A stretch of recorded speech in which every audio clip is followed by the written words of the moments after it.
আপনি আমাদের football ranking দেখেন, দেখলে তো নিজের কাছে লজ্জা লাগে যে গত 17 বছর সমস্ত ক্লাব থেকে শুরু করে এমন কোনো জায়গা নেই যেখানে স্বৈরাচারী সরকার তার প্রভাব বিস্তার করেছে।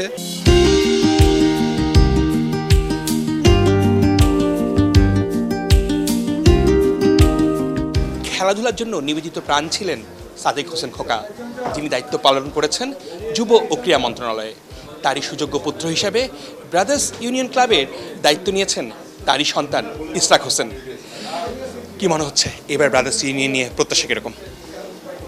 আপনারা জানেন, ইতিমধ্যে আমরা বলেছি যে কোন পরিস্থিতিতে আমাকে ব্রাদার্স ইউনিয়ন ক্লাবের আহ্বায়কের দায়িত্ব নিতে হয়েছে। যখন দেশে একটা ছাত্র জনতার বিপ্লব ঘটে যায়, দেশে সরকার ছিল না, কিছুদিন প্রশাসন ছিল না, এরকম অবস্থায় আপনারা জানেন যে গত 17 বছর কিন্তু বাংলাদেশের সকল প্রতিষ্ঠান, সমস্ত ক্লাব থেকে শুরু করে এমন কোনো জায়গা নেই যেখানে স্বৈরাচারী সরকার তার প্রভাব বিস্তার করেছে, তার দলীয় লোকজনদেরকে সেখানে পুনর্বাসন করেছে, বসিয়েছে, এবং সেই লোকজনগুলা ক্লাবকে তার যে পারপাস, যে ক্রীড়া ডেভেলপমেন্টের বদলে তারা ব্যক্তিগত নিজেদের ব্যক্তি স্বার্থ সেখানে হাসিল করেছে। দেশের ক্রীড়াঙ্গন এত বছর যে পিছিয়ে ছিল, সেই জায়গা থেকে তুলে আনার দায়িত্বে আপনি কতটা পাবে সবাই? আপনি আমাদের ফুটবল র্যাঙ্কিং দেখেন, দেখলে তো নিজের কাছে লজ্জা লাগে। আমরা যখন বিদেশে যাই তখন আমাদের ফুটবল র্যাঙ্কিং দেখলে আমাদের কাছে তো সেটি ভালো লাগে না। আমি বিভিন্ন ইউরোপিয়ান ফুটবল ক্লাবগুলার খেলা আমি নিজে মাঠে গিয়ে দেখেছি। আমি নিজে একজন চেলসি ক্লাবেরও একজন মেম্বার ছিলাম এবং মাঠে নিয়মিত খেলা দেখতে যেতাম। সেখানে দেখতাম যে তাদের ফ্যাসিলিটিগুলো কীরকম এবং তারা লিগগুলা কিভাবে পরিচালিত হয়, ক্লাবের ইনকামগুলা কোথা থেকে আসে, এবং সেখানে আপনার দর্শকদের কাছে এটা একটা বিশাল ব্যাপার ফুটবল, তারা এটাকে রিলিজিয়াসলি ফলো করে।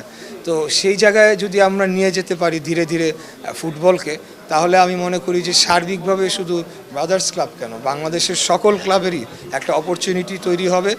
সেটা হচ্ছে ফুটবল ফেডারেশন নির্বাচন। এবারের নির্বাচনটা কীরকম হতে পারে? এর মধ্যে আপনি হয়তো বা জেনে থাকতে পারেন যে আমিনুল হক বিএনপি ক্রীড়া বিষয়ক দায়িত্বে আছেন, উনি তরফদার রুহুল আমিনকে সমর্থন দিয়েছেন। আবার তাবিদ আওয়াল যিনি আছেন, যিনি ফুটবল ফেডারেশনের সভাপতি নির্বাচন করবে। এই জায়গাটা কি মনে হচ্ছে? এখন যেহেতু একটা গণতান্ত্রিক প্রক্রিয়ার মধ্যে নির্বাচন হচ্ছে, আমি অত্যন্ত খুশি। এখানে যে একাধিক ক্যান্ডিডেট হয়েছেন, এখানে একটা প্রতিযোগিতাপূর্ণ নির্বাচন হোক, তাহলে পরে যেটা হবে যে সবারই একটা কাজ করার আলাদা দায়িত্ব, আগ্রহ বেশি থাকবে। অধিনায়ক জামাল ভুঁইয়া সহ জাতীয় দলের একাধিক ফুটবলারকে দলে ভিড়িয়েছে ব্রাদার্স ইউনিয়ন।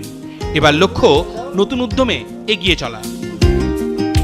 অর্ণব পাপি, ৭১, ঢাকা।